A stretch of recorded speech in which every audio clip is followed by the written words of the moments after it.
разказвам един много страшен сън.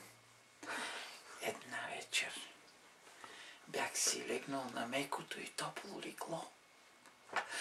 Бях запалил печката. Бях я напълнил вътре с крушки, т.е. с дърва. И като легнах, започнах плавно да заспивам, докато усетих унасящите се звуци на сънят ми.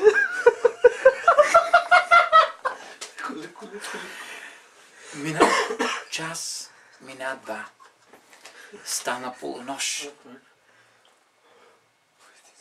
Започнах да се безпокоя, че не се събужда.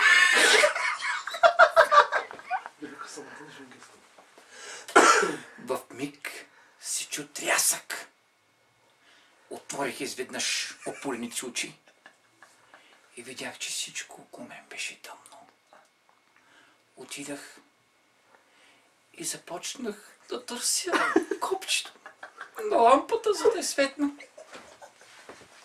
Търсих, бях погледнал часовника, беше полунощ 3.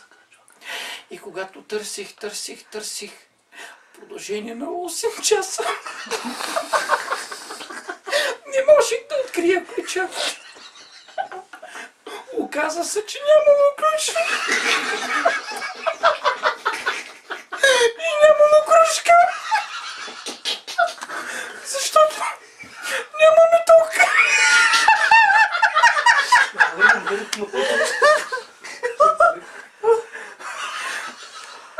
Слънцето вече беше влезнало в стаята ми и огряло душата ми. Тогава се зарадвах, че не е било сън, а просто видение.